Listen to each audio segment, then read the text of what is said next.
Laura, take it away.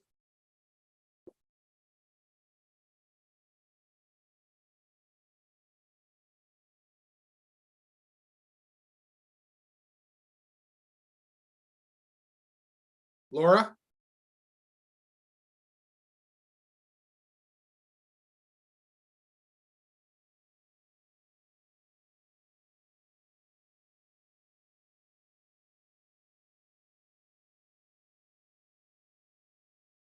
Ladies and gentlemen, sorry, just 1 second.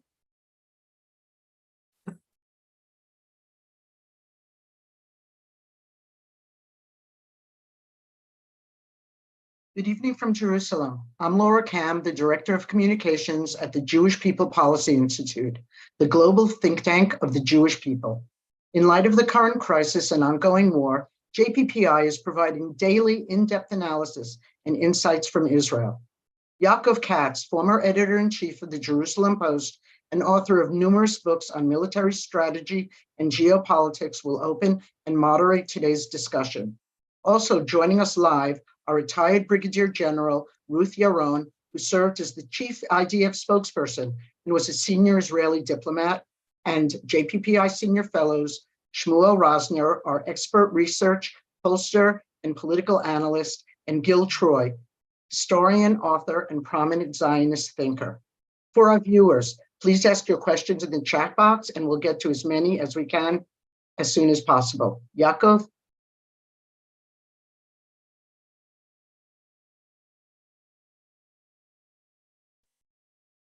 I was muted, sorry. Thank you very much, Laura. Thanks everyone for joining us. We have, I think, a great panel today. We're joined by Ruth Yaron, a former IDF Brigadier General and spokesperson of the IDF, as well as Gil and Shmuel. We got a lot of news and a lot of things to discuss because we have the president who's arriving tomorrow. To try to give us some insight, what I did was I literally just half an hour ago was able to have a quick call with Shai Piron, who is the, as many of us know, not Shai Piron, I'm sorry, I'm confused. Yuli Edelstein, my apologies. Yuli Edelstein, who is the Foreign Affairs and Defense Committee chairman. He is the Knesset member from the Likud, who has basically been at the forefront of a lot of the Knesset panels and discussions about this war as the chairman of Foreign Affairs and Defense. So he had just finished up a tour of Southern Israel together with some of his counterparts, and it was perfect timing. So I'm going to play that for you. It's not long. It was a bit shaky because we caught him in his car as he was heading back from Kibbutz Be'eri down south.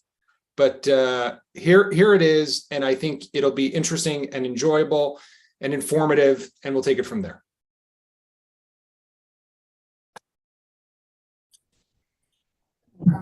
We're honored to be joined by member of Knesset Yuli Edelstein, the head of the Foreign Affairs and Defense Committee in the Knesset from the Likud party. And Yuli, I know I'm catching you after a very difficult day. You were down south. You're now on your way back.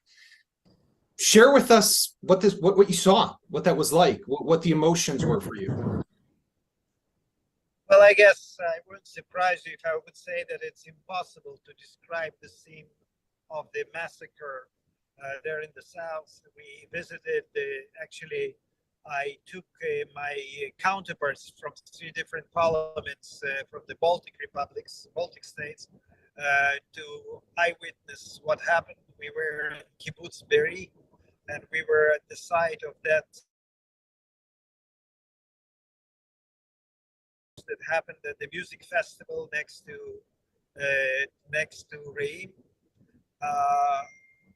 As I've said, I don't want to go into graphic descriptions. I will spare them from our listeners, but it's terrible. It definitely reminds the stories that we read about the Holocaust, and I never ever compare anything to the Holocaust. So the pictures, the stories, and we had as our quote-unquote guide one of the IDF officers who was who was in the scene at the very early stage, taking care of dead and wounded. And it was a very, as I've said, difficult emotional experience. The only comforting thing I can say is that those counterparts of mine, parliamentarians, chairs of Foreign Affairs Committee, I don't think they will ever forget what they heard and saw, and I don't think they'll ever let anyone say that these are fake news from Israel or fake videos or something of the kind. And then from there, we proceeded to the Barzilai Medical Center, to the hospital in Ashkelon. That was one of their, if we may say so, first responders to things that started developing there. We spoke to the medical team, the incredible medical team, spoke to some of those who were wounded. And if that's not enough, right there in the middle of the hospital, there's a spot hit by one of the missiles from Gaza. Right. The only explanation that no one was murdered or injured is that on one hand, part of the hospitals are protected, and we have to add to that it was also a miracle, just a miracle. So I want to ask you, you're the chairman of the Foreign Affairs and Defense Committee. Foreign Affairs, it seems like Israel today doing well. There's a groundswell of support. Legitimacy for Israel's counteroffensive that might be coming any day is broad and wide. Defense, though, what are the goals, as you understand them, of this operation that might be coming on the ground?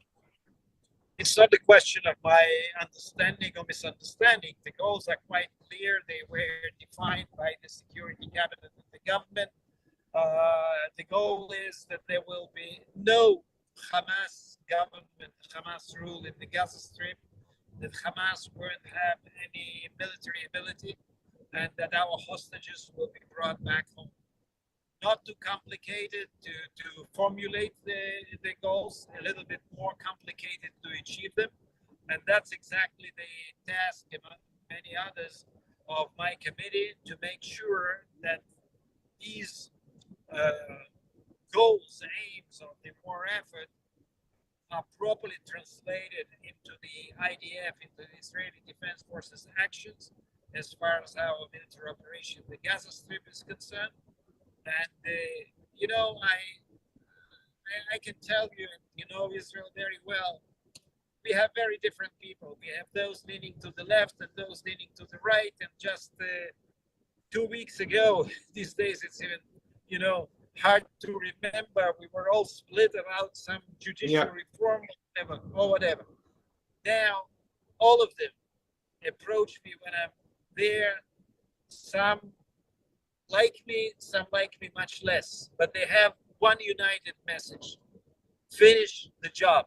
Just finish the job. Bring the hostages back. Destroy Hamas. We are not prepared to finish it as still another round, that we've had so many rounds vis-a-vis Gaza.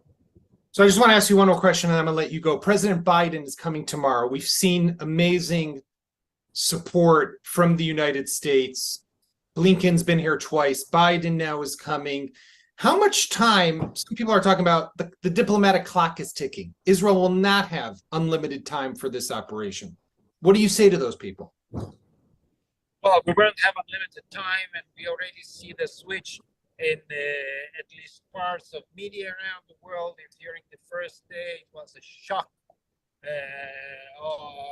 caused by that, as I've said, terrible massacre. Now it's already, once again, the story of using excessive force. The humanitarian crisis in Gaza has become the story now. Yes, you know what, to be quite honest with you, this is something that drives me crazy. All those who ask me about the humanitarian aid, I have only one question that I ask them: who's going to distribute it? I'm not in the business of providing supplies to Hamas. And that's exactly what everyone who's bringing these days humanitarian aid to Gaza will be doing. Hamas will take it all the same way they yesterday took everything from the UNRWA offices in the city of Gaza, including fuel, including medical equipment, everything. Right. And So the last thing they care about is their citizens. So I don't think we have unlimited window of opportunities. It will be at the same time longer than we got used to because of the terrible atrocities. And I think that we have to use the time right. It's not we've built this, either or situation. Either we go in immediately or nothing can be done. There are many different ways to act. We are following IDF decisions, and I'm pretty sure that in our present situation, when people are united around these goals, when we have this incredible turnout of the reserve duty soldiers, we can reach these goals and we can bring quiet and peace to the residents of the south of this country. Yuli Edelstein, Chairman of Israel's Foreign Affairs and Defense Committee, Likud party member, former Speaker of Knesset. Thank you very much for being with us. Thank you so much.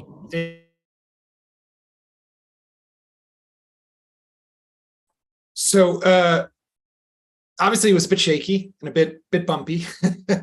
He's on his way back from the south. But what I found very interesting, and I wanted to get our panel's input on this, and Ruth, I thought we could start with you, is the whole concept of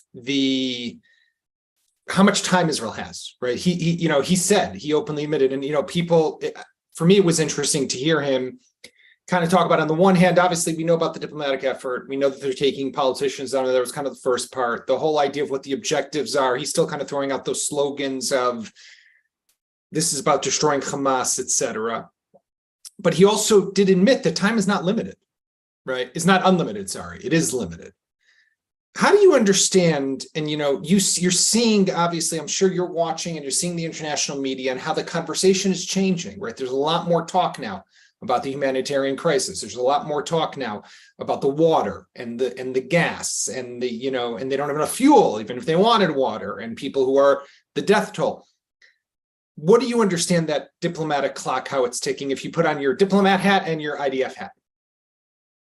There's always a difference and a gap between the diplomatic hat or the diplomatic clock and the military clock. I don't think that there is such a thing, unlimited time. There is a limit to it, but this time around, I think that we are on a bit different clock. First of all, the war started on our southern border with Hamas. Is Hamas the first chapter, the main chapter, or the last chapter? We don't know that. We are still in the midst of an unfolding event. We are seeing what's happening, the provocation in our northern border by the Hezbollah. Both organizations, we do understand, are connected to the main hub, which is Iran. We don't know if there is an intention, a will, an interest at this point in time from Iran and from Hezbollah to risk opening another front with Israel. So we are still in the midst of an unfolding scenario that may have been written in Tehran, but we Israelis are learning how it unfolds day by day. Now, it's true that when Israel was savagely attacked on Saturday, October 7th, and it was a huge blow in terms of our citizens, in terms of the kidnapped people, we see the numbers, in terms of the people murdered, and of course, in terms of the fact that for several hours, some Israeli villages were under the reign of Hamas, unheard of and something that we did not imagine. But I think that since then, Israel bounced back on its feet, both militarily, civically, and diplomatically as well. I think that because we saw, and the rest of the world saw, that Hamas action were the same practices as ISIS, the fact that we see Hezbollah waging in or sort of provoking Israel, and we understand even this afternoon, the word coming out of Iran, I think that the world understands that this time around, what Israel is facing is not only a regional threat and not only a threat to Israel itself, but might be the beginning, hopefully not, but the beginning of a much larger war and a much larger crisis. I think that that's why the German chancellor is here today. The American president will be here tomorrow, and the French president will be the day after that, meaning that the rest of the West understand that Israel is facing a form of ISIS, and like ISIS, this needs to be eradicated, and the ties to Iran, to the Hezbollah, needs to be taken care of, not necessarily militarily. But I think that for maybe the first time in the history of the State of Israel, there is a united front to a certain degree. It will not last forever. It is limited, but there is a united front that say, this time around, this is too big a threat, and we need to fight it and to eradicate it. So we still have time. Right. So time there is, and we yesterday's panel, we did kind of throw out estimates, and not everyone wanted to give an estimate of how much time is left, or how much time would there be once the offensive begins. But Gil, one thing that I think we could probably all agree about is that a lot of people have been talking about, why hasn't the ground offensive began, right? In other words, October 7th was the Hamas massacre invasion.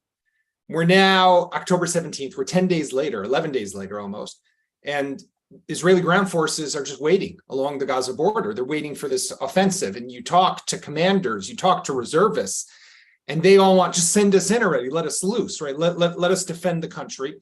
And that's not happening. And I think we can all agree that it's not going to happen before the US president leaves Israel, right? You don't want to have a ground operation in Gaza with Biden on the ground here, those images coming out, difficult images. How much of this trip by the president is really about giving Israel more love? And how much of it has to do with containing the conflict so it doesn't widen, as Ruth just explained to us what might happen up north? And how much of it has to do with the fact that November 1st, he's supposed to start campaigning for the election next year? Being president of the United States is an exhausting job. You're constantly having to play three-dimensional chess, and every one of the easy decisions is made outside the Oval Office. That's what Dwight Eisenhower warned John Kennedy, his successor, about. He said, anything that comes to your office is hard. And indeed, I think Joe Biden is very, very clearly coming here first and foremost to show how disgusted he is by the Hamas massacre, how this is not something that one can debate on universities or debate in philosophical salons, that this is one of the most heinous events that we've seen in our lifetimes. And he's hoping that it will be the most heinous event we'll see in the next 20, 30, 40 years. And so I think first he's coming with a very strong moral stance. And by the way, in my neighborhood, a couple of months ago, the man who lives across the street from the embassy, the U.S. ambassador's residence, put up a whole bunch of pictures of old-time Jerusalem to say, don't forget that Jerusalem is ours. And today I passed by, and there were two huge posters saying, thank you, President Biden, and thank you to the American people. And the Jewish people, the Western world, and Israelis are incredibly thankful for Biden coming and for the 2 visits of Blinken and so many other officials. At the same time, I think Biden, because he has 2 eyes, while he's hugging Israel, is looking at Israel with 1 eye saying, beware, I don't want this to escalate. And I think there also is a message that he's giving to Hezbollah and to Iran. But in order for him to do that effectively, there has to be a shift. He has to start using what I called yesterday the 4-letter word Iran. He has to put Iran into every one of his speeches.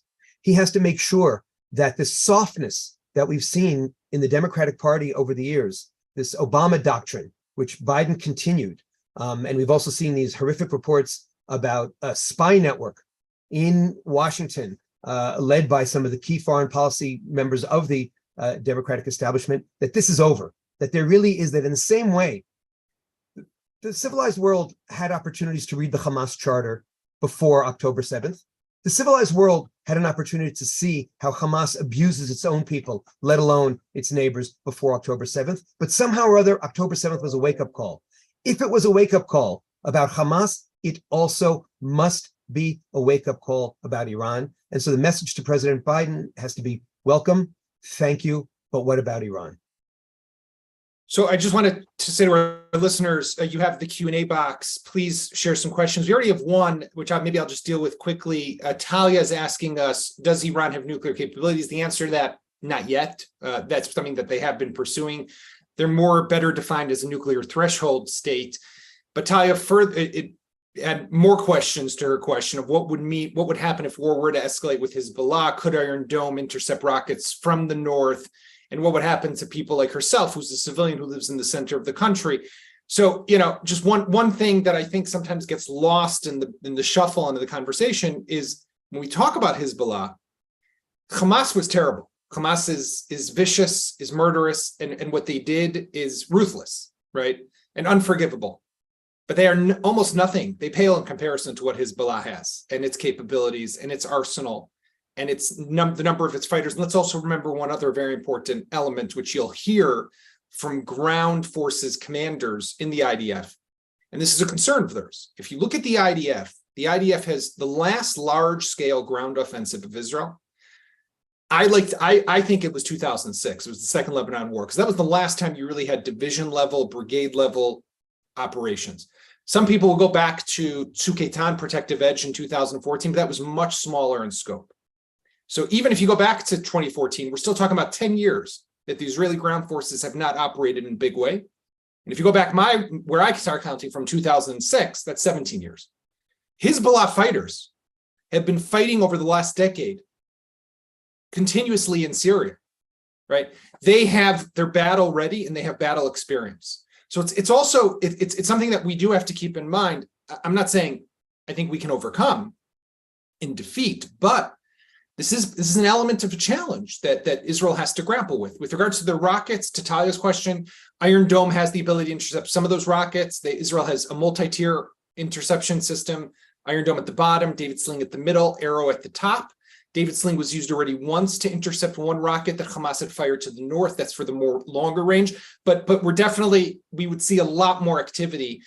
But sadly, what I'll just say about Hezbollah, and then I do want to go to Shmuel, is just if God forbid that were to happen, and they have the ability, according to some IDF assessments, to fire anywhere from 5,000 to 15,000 rockets and missiles in a day, Iron Dome would not, its main objective would not be to protect us, the civilians. It would be to protect critical infrastructure and to ensure that Israel has what's called operational continuity, that the Air Force bases and the runways continue to operate, because if we don't have an Air Force that could take off and land, we cannot launch a counterattack. So just a couple of details to deal with Taya's question. Shmuel, I want to dive just a little deeper into the politics, maybe a bit of this Biden visit. Now, one thing I've noticed, maybe it's being a veteran journalist, I've become a little too cynical, I admit. But I can't help but notice that Netanyahu is dressing very differently. Have you noticed this as well? He's got the black shirt on, no sport jacket, no tie. He's met with the Romanian prime minister today with that black shirt. I would not be surprised, because I kind of know him a bit over the years and the people who surround him. I would not be surprised if someone whispered in his ear and said, Bibi, pull a Zelensky. Now, you're not going to be able to pull off the green t-shirt. But you could wear the black button-down shirt. So put that aside, though. How does this Biden trip fit in to the larger Netanyahu operation and management of what's happening? And I also want to add to the mix the fact that today we had the head of military intelligence, the head of Amman, who came out and said, I'm responsible. Yesterday we had Ronen Bar, the head of Shabak, who said he's responsible. Herzli Alevi, the head of the IDF, has already said he's responsible. The one person who still hasn't said he's responsible is the guy with the black shirt. So how do you analyze all of those pieces? Well, first of all, you have become somewhat cynical about politicians, but rightly so. We should say, and this is not. I'm not saying this as criticism. Politicians are always politicians.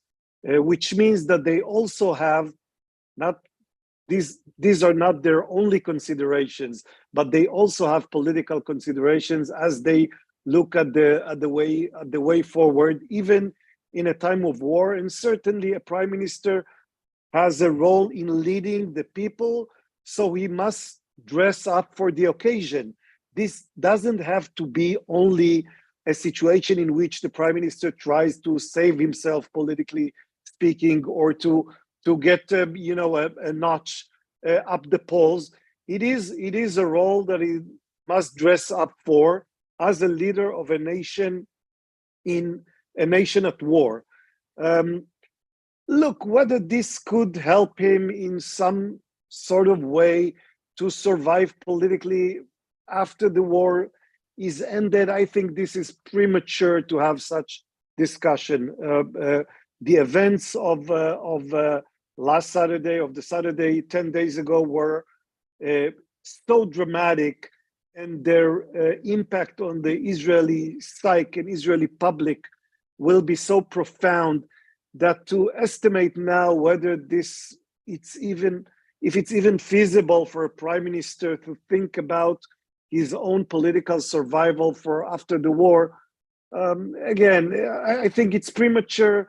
I think chances for him to use the Biden occasion or the Biden visit as a boost to his ratings, that's not the case. This is for normal days or for routine days. These days are different in so many ways that the Biden visit is important for the war effort. It is important to boost Israel's morale. It is important because Biden started 10 days ago by putting his toe in the water, committing himself to this war in an unprecedented way. The speeches that he made were dramatic and profound. Then he decided to send aircraft carriers to the region, another profound measure of commitment. Right. And now he's going to come here. So when it comes to his visit, you should at least appreciate the level of risk that he is willing to take on himself. Because what if Hezbollah decides to defy him, to say, you know what, we heard your warnings and we are still going to go into this war?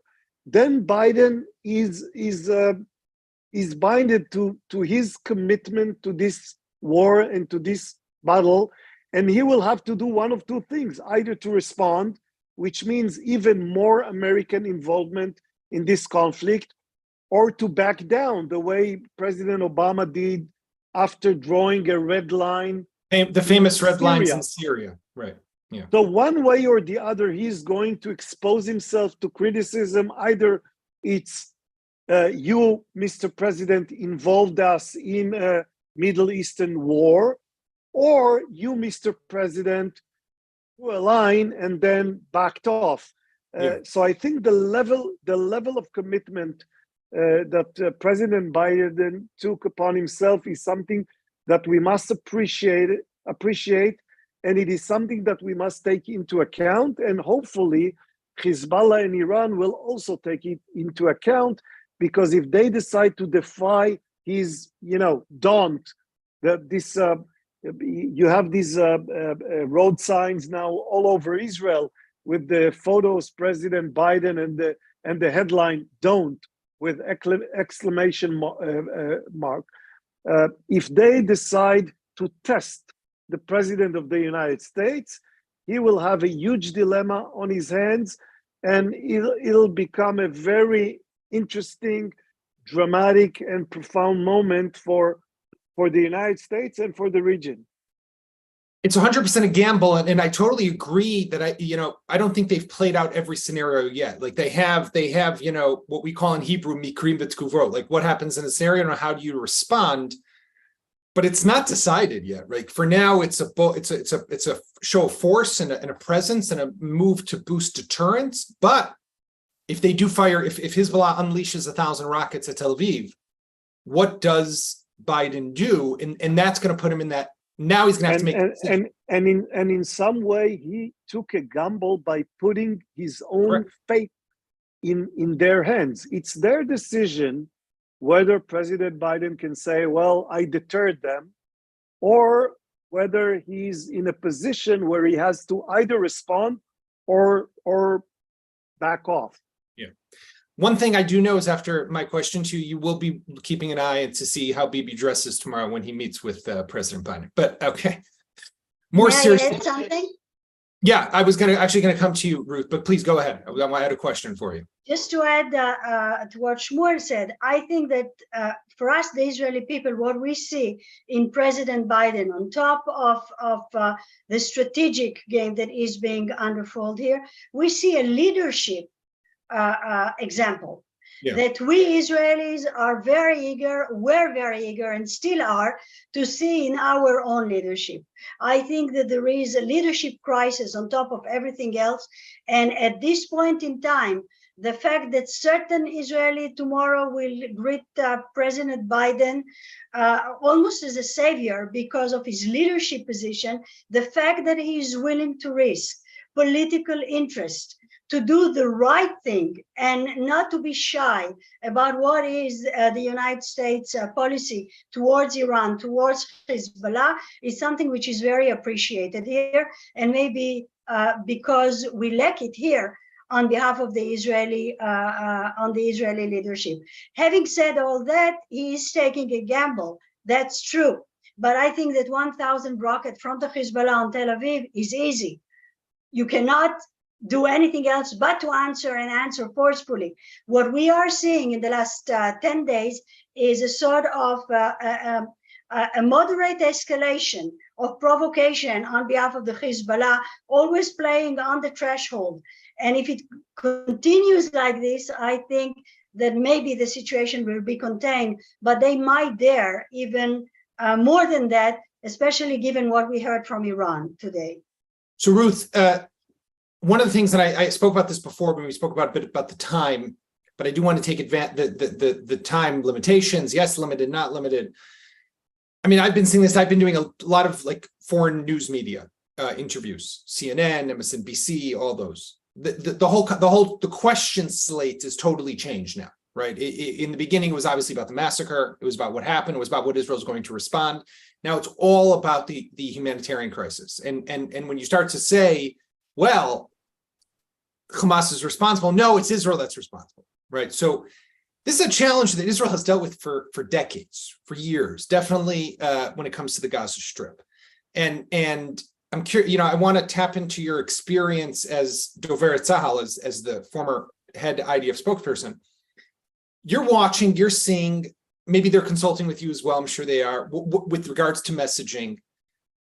How do you, what is the way to deal with this question that everybody is going to be talking about? And I'm sure that a lot of our listeners, definitely in America, this is what they're going to be thinking about as well. So how do you explain that? That's a complex issue. We keep talking about legitimacy. It seems as if Israel has almost to apologize for the fact that it is surviving, that it is striving, and that it is strong enough to tackle head-on this type of threats that we have time and again. But we are continuing this sort of asymmetrical warfare, whereby we are a nation state, we are strong, we are a democracy, we have an army, one of the strongest air force in the air, etc. And we are facing terrorist action or terrorist organization that have no moral boundaries, that have no problem in doing the kind of massacre. And I will not repeat all the terrible description of it, but what we've seen in the past 10 days. And they have no inhibition whatsoever in hurting people. So there is a sort of an asymmetrical warfare, and we have to continuously explain to the world what Israel is facing. And this is an uphill battle, because at the end of the day, we have an air force. When our people were slaughtered, the world was with us. It almost seemed that people like us when we are weak, when we are being killed, but when we bounce back on our feet and hit back, and yes, we do it with the Air Force. Yes, we do it even at this point, even with the terrible pictures that we see from Gaza. Israel is not raiding all over Gaza Strip and killing people. Israel has been waiting now for almost 5 days, calling for the civilian population, go south, you will be safe. Go south before we bomb Gaza City. And in the meantime, most of the Air Force strike are, I will not call it surgical, but they are definitely not all over the place. And when we are aiming, as we did today, one specific building where one of the top 5 leaders of the Hamas is hiding, and we hit him, we do it specifically on that building, not because we do not have the ability to shatter all the street, but we do not do that. I think that we still are conducting ourselves as an army that abide by international law. It does not always gain us the support of the world. It's an uphill battle, and we need to continue and explain it. But I think that on the big divide of good and evil, we are on the right side. Can I just jump in there? Yeah, I jump in, but I also want to sharpen just one question in your direction. One of two messages that we're hearing from Biden as well, right? One is rules of law. He wants Israel to operate according to rule of law. Number 2, in the 60 Minutes interview, we want to be able to come out of this and help the Palestinians achieve self-determination. How do you come out of a war with self-determination for the Palestinians? So there's some expectation that suddenly there's going to be Richard Haas in Foreign Affairs is already writing a piece, right? The former head of the Council of Foreign Relations, well connected to the administration, is already writing about the need for the two-state solution after all this. I mean, like after everything, they're already back with the two-state solution, even before the ground offensive. So tell me what you want to say in response to what Ruth was saying, but also this is a lot. This pressure is already there, right? And it's just going to get more. I completely agree that bleeding Jews are popular, fighting Jews, and especially fighting Israelis, not so much. But the profound shift that occurred on October 7th was that after years of Israel worrying about how do we look, worrying about what will they say, worrying about can we fight with our hands tied behind our backs, and making sure that we consult law books, has changed. And look at the top of this program. Yuli Edelstein, who is a very serious person who's focusing on foreign affairs and fighting this war, is still processing, as we all are, the horrors of that massacre. And if the whole world is on to the next story, we're okay with that. Because first of all, at the end of the day, if we win, and by the way, we can go back to Donald Trump's super simplistic speech, the day we become, again, a winner in his book and in the world's book, and the day we save the world from this scourge, will be popular, at least for 10 minutes. But I think the days of trying to fight to be popular and fight in a way that makes us popular have just gone, because the cost of that is too great. Similarly, to look at the Palestinian situation now, and not to say that Hamas has done more damage to the Palestinian cause and to everybody who supported the two-state solution, and then to have these quote-unquote experts who were so much a part of what we could call the conceptia, so much what we could call the blind spots about how pragmatic Hamas is. And they were telling us, the Thomas Friedmans and the foreign policy establishment were telling us, no, you can deal with them. Let's run the money through Qatar. Let's deal with them. I haven't heard one of them say, oops, I was wrong. Everybody keeps on saying, well, we need to hear more from Israeli leaders. I need to hear more from American foreign policy experts, who the next day were continuing to expertise. So I think we need to understand that Israel is now willing to go it alone. It is incredibly grateful for all the support. It wants to continue the support. But if we have to keep on losing 1,600 people plus 250 hostages for support, we're not playing that game anymore. Things have changed. And what we need our friends to do, our true friends to do, is to recognize that this is a civilizational battle, and that we're going to do what we're going to have to do, and they're going to have to try to make it as pretty and as acceptable as possible. But we first need to survive, and we first need to win. And if that also means that we don't go into everybody's media timetable and immediately start giving them the Technicolor show they want tomorrow or Friday, and if we keep the Palestinians, and I say the Palestinians, not just Hamas, because it was a massive cultural attack on us as well, and a societal attack on us, if we keep them a little bit unsure when the attack is going to come, I don't mind that. I have patience. We are going to outlast them, and we are unfortunately going to have to outfight them too.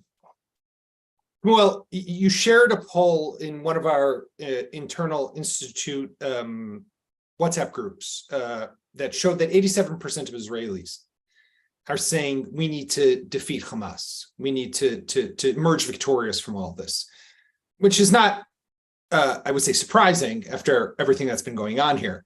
But how much do Israelis think about this larger narrative question and the way we are being perceived outside, right? In other words, are they sensitive to the understanding that if you don't have America, you don't really have a war, right? Because one thing that I always try to explain to people is that, so we lose Europe, that's fine, okay? Not the best, but not the end of the world. We lose America. We don't have spare parts for our Apache longbows and our F-35s and our F-15s and our F-16s. We don't have the JDAMs that we need. We don't have the smart bombs. We don't have more interceptors.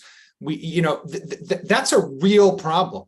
That's a real problem. And by the way, we saw this happen in the past when they didn't want to. Obama back in the day was delaying the supply and delivery of some munitions to Israel during one of the Gaza operations. So it's not unheard of. I mean, how much do Israelis get this? Well, first of all, I think Israelis do appreciate the importance of the United States to Israel's security and to Israel's deterrence. And that's why they are so appreciative of the way President Biden dealt with the current crisis. I think one of the smartest things that President Biden did at the outset of this crisis is to let Israelis feel secure in his support. When Israelis feel secure, they are more willing to negotiate, to hear the concerns of Americans, to maybe compromise on certain things. It is much better. Different administrations in the past tested Israel in many ways, and the most successful administrations were the ones who let Israelis first feel secure and only then hear their demands. This was true for the Clinton administration and for the second Bush administration. It was not the case with the Obama administration. I think it's clear to everybody right now that the Obama administration was not highly successful in handling its relations with Israel. And one of the key items there was that Israelis learned to suspect the intentions and the policies of the Obama administration. And even when Obama had the best of intentions, Israelis were already had their alarms raised, and that's why they were less attentive or less willing to listen to good advice from the Obama administration. They weren't, they didn't trust him to the extent that they were willing to listen. So I think Biden did a wise thing by first saying, we are going to have your back, we are going to support you, and now we can have this type of back and forth discussion with him over the goals and the objectives of the war. But let me, having said all that, and building on what Gil already said, I'll say it in just one sentence. If Israelis currently have the dilemma of whether to win the war without American backing or lose the war with American backing, they'll choose winning over losing. Losing a war while saying, okay, we lost the war, but America was with us, not good enough for us. Winning the war is the most important objective for Israel right now. We much prefer, and it will be much easier for us to do it with the support of the United States. And I hope, and from what I've seen thus far, there is any reason to hope that America will support us throughout the crisis. But the objective for Israelis is quite clear. And again, losing a war with American support, that's not what we need. That's not what we need. And let's also just take a moment to appreciate this historic moment, right? Which is a president of the United States coming to Israel at a time of war. That's something that's never happened before. And sadly, we have experience with many wars in our 75 years, Never has a US president done what's about to happen tomorrow. When Air Force One touches down in Tel Aviv, or at Ben Gurion Airport, where I assume he'll be landing, that carries with an amazing symbolism and importance. And that will be the screech of those tires will be heard throughout this region. And that's something that carries with it great value. I want to thank Gil Troy, Shmuel Rosner, Ruth Yaron, former general, and Laura, you can sign us off. This has been a JPPI Daily Insight Analysis. Tune in again tomorrow at 1800 Israel time as our roving roster of experts will communicate with you through this daily webinar and subsequent podcast, available wherever you listen for as long as the crisis in Israel continues. Additionally, many individuals from abroad have asked how they can directly support Israel at this time. Contact us at info@jppi.org.il and we will promptly respond with relevant information. Shalom, good night.